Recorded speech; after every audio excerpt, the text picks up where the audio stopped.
Di dalam Instagram resmi Kementerian Koperasi, kami melihat, membaca, dan mempelajari bahwa ternyata betul Kementerian Koperasi melakukan intervensi terhadap lembaga hukum yang independen, yaitu Mahkamah Agung.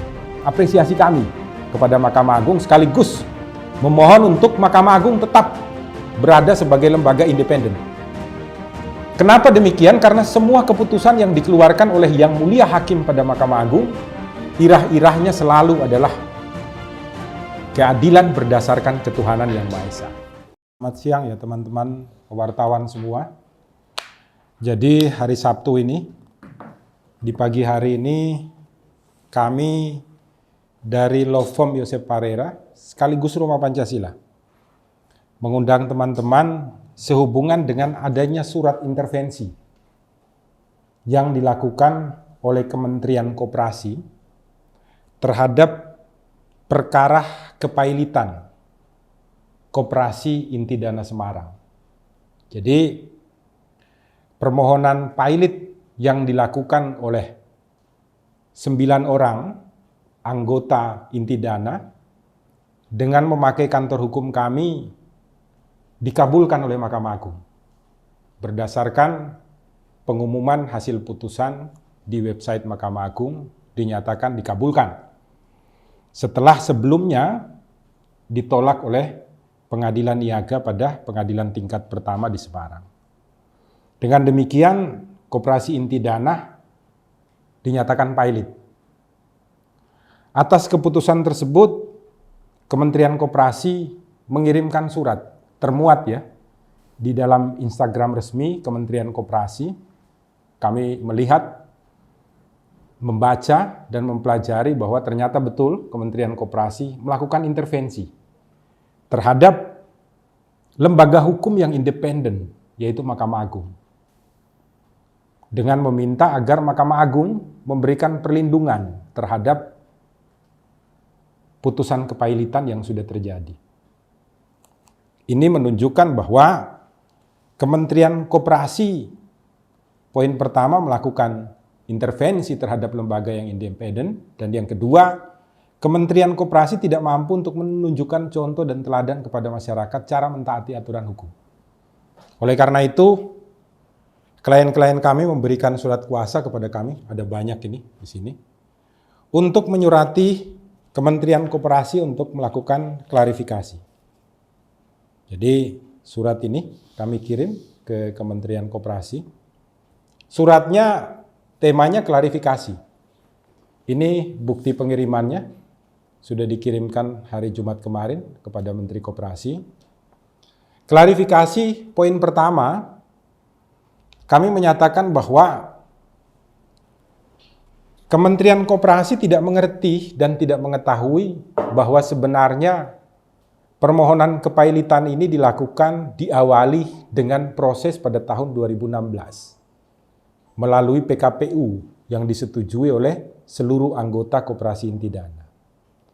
Berdasarkan putusan homologasi pada saat itu, maka ketua yang ditunjuk untuk melakukan pelaksanaan pembayaran kewajiban Koperasi Inti Dana kepada seluruh anggota adalah Handoko. Tetapi kemudian diambil alih oleh seseorang dengan inisial BG.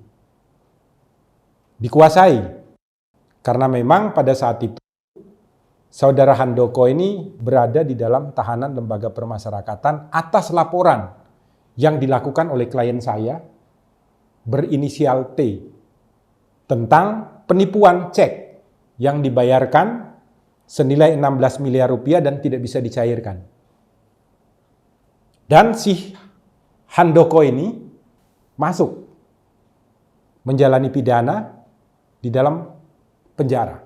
Tetapi putusan homologasi semua anggota setuju, yang melaksanakan koperasi untuk melakukan kewajibannya dalam 5 tahapan adalah Saudara Handoko dan belum dibatalkan berdasarkan putusan homologasi nomor 10 waktu itu.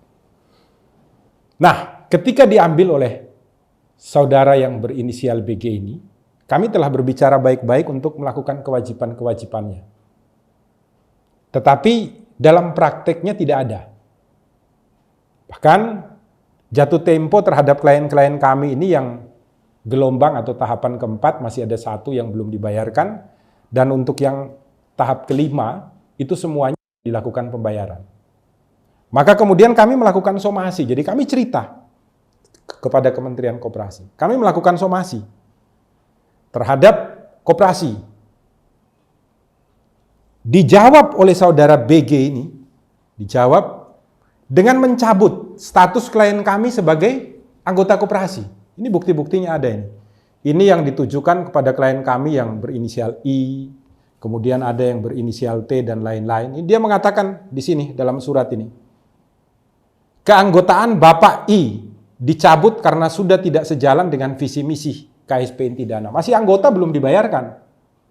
Kami somasi untuk melaksanakan kewajibannya tahapan kelima yang jatuh tempo Januari 2021, malah keanggotaan mereka dicabut semua sama dia.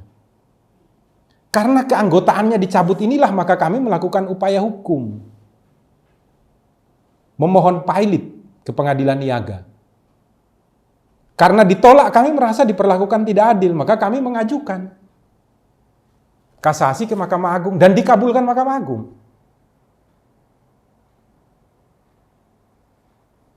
Kami menyampaikan, koperasi tidak tahu bahwa di dalam itu ada penyelewengan. Kenapa kami mengatakan penyelewengan?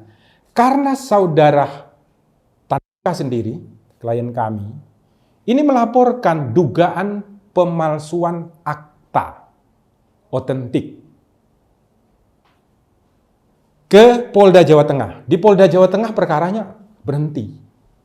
Maka kami melaporkan ke Mabes Polri, dan Mabes Polri dinyatakan unsur-unsur terpenuhi, naik ke kejaksaan, dilakukanlah dakwaan ke Pengadilan Negeri Semarang terhadap saudara BG, ketua koperasi. Nah, dakwaan yang diajukan oleh jaksa penuntut umum ada 2. Memasukkan keterangan palsu dalam akta otentik, dakwaan primer, dan dakwaan subsidiarnya itu adalah menggunakan akta palsu. Di Pengadilan Negeri Semarang, yang dituntut oleh jaksa penuntut umum adalah memasukkan keterangan palsu ke dalam akta dakwaan primer. Oleh Hakim Pengadilan Negeri Semarang, diputuskan bahwa dakwaan primer tidak terpenuhi. Tapi tidak mempertimbangkan dakwaan subsidiar. Jaksa mengajukan kasasi karena si BG divonis bebas.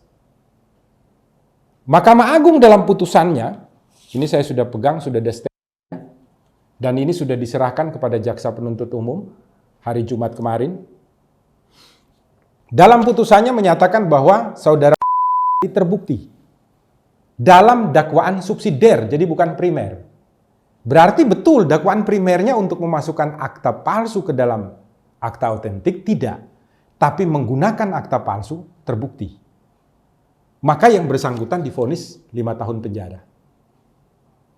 Mudah-mudahan minggu depan sudah dieksekusi ya oleh jaksa penuntut umum. Jadi kami menyatakan terbuktinya penyalahgunaan kekuasaan di dalam koperasi Intidana terbukti karena ada juga putusan Mahkamah Agung yang berkekuatan hukum tetap yang akan dieksekusi besok. Nah, kenapa sampai ada oknum-oknum tertentu yang mendesak Kementerian Koperasi untuk mengirim surat perlindungan hukum? Karena kami menduga, dalam tanda kutip ya, sementara masih menduga, adanya penggunaan keuangan yang tidak benar di dalam menjalankan koperasi dari 2016 sampai dengan sekarang. Dan itu hanya bisa diketahui ketika nanti koperasi ini sudah di bawah pengawasan kurator. Ketika keputusan kepailitannya turun dari Mahkamah Agung. Saya kemarin mencoba untuk menanyakan ke Mahkamah Agung, putusannya baru dalam proses pengetikan untuk yang kepailitan. Jadi nanti kalau turun, kurator langsung akan mengambil alih operasi daripada KSP Intidana, dan kemudian nanti akan melakukan penelitian terhadap semua pertanggungjawaban keuangan. Termasuk nanti akan melakukan pengecekan terhadap keabsahan daripada ketua dan anggota-anggota yang melakukan pengurusan saat ini. Karena ini berbeda dengan ketua dan anggota kepengurusan di dalam putusan homologasi. Sambil kita menunggu nanti putusan pertimbangan di dalam putusan pidana terhadap BG maupun putusan daripada kepailitannya seperti apa. Nah, kami menyampaikan kepada Kementerian Koperasi, kalau Kementerian Koperasi bertindak seperti itu, maka Kementerian Koperasi itu memberikan perlindungan kepada oknum-oknum pengurus koperasi untuk melakukan penyalahgunaan jabatannya, mengelola keuangan anggota. Seharusnya Kementerian Koperasi justru turun melakukan pengecekan secara benar. Kenapa terjadi seperti ini? Sehingga nanti menjadi modal Kementerian Koperasi ke depan, supaya mampu untuk memberikan pengawasan yang mendalam terhadap semua koperasi yang ada di Indonesia. Sehingga anggota-anggota yang mempercayakan dananya untuk disimpan di dalam koperasi, untuk mewujudkan kesejahteraan kita bersama itu bisa berjalan dengan baik. Bukan melakukan perlindungan terhadap oknum-oknum yang menyalahgunakan kewenangan dan jabatannya. Di surat ini seperti itu. Ditujukan kepada Kementerian Koperasi. Melakukan klarifikasi tentang fakta di lapangan, memberitahukan mengenai proses dan isi putusan, sekaligus meminta untuk ke depan jangan lagi melakukan intervensi terhadap lembaga peradilan yang independen. Tetapi harus turun ke lapangan untuk mengecek ini sebenarnya seperti apa yang terjadi di lapangan. Surat kedua kami tujukan kepada Mahkamah Agung RI. Kenapa demikian? Karena surat dari Kementerian Koperasi ini juga ditujukan kepada Mahkamah Agung. Ini tembusannya termasuk Presiden dan Kemenkumham ya. Termasuk Mahkamah Agung dan juga Mahkamah Konstitusi. Yang ini kepada MA kami menceritakan juga mengenai proses kasusnya dan Mahkamah Agung sendiri tahu karena dia pegang fakta dan alat-alat bukti. Yang terakhir kami mengapresiasi putusan Mahkamah Agung yang tidak mampu untuk diintervensi oleh siapapun termasuk Kementerian Koperasi. Ini yang kepada Mahkamah Agung. Apresiasi kami kepada Mahkamah Agung sekaligus memohon untuk Mahkamah Agung tetap berada sebagai lembaga independen. Kenapa demikian? Karena semua keputusan yang dikeluarkan oleh Yang Mulia Hakim pada Mahkamah Agung, irah-irahnya selalu adalah keadilan berdasarkan ketuhanan yang Maha Esa. Invocatio Dei, mengundang Tuhan ya, untuk memberikan putusan. Jadi apresiasi dan sekaligus memberitahukan agar Mahkamah Agung jangan terintervensi oleh siapapun ketika menangani perkara-perkaranya, khususnya dalam hal ini nanti terhadap kepailitan, KSP inti dana, dan juga terhadap putusan vonis penyalahgunaan akta autentik yang dilakukan oleh Ketua Koperasi Inti Dana berinisial BG. Itu yang ingin kami sampaikan kepada teman-teman. Semoga nanti bisa didengar oleh Kementerian Koperasi dan bisa ditindaklanjuti secara baik sehingga tidak terjadi persoalan yang mendalam ya di dalam permasalahan yang terjadi ini, karena klien kami hanya menginginkan haknya kembali dipenuhi oleh KSP inti dana. Jangan sampai kita bertarung habis waktu, tenaga, uang dan tidak mendapatkan hasil apapun. Oleh karena itu, selama nanti dari pihak-pihak pengurus ini juga baik dan tidak melakukan hal-hal yang bertentangan dengan aturan hukum, ya mari kita selesaikan dengan aturan hukum yang baik. Khususnya di wilayah Semarang ini ya, sehingga menjadi contoh bagi kita semua. Intinya seperti itu teman-teman. Ruang sidang membisu saat kebenaran hendak hadir. Ruang sidang menangis saat keadilan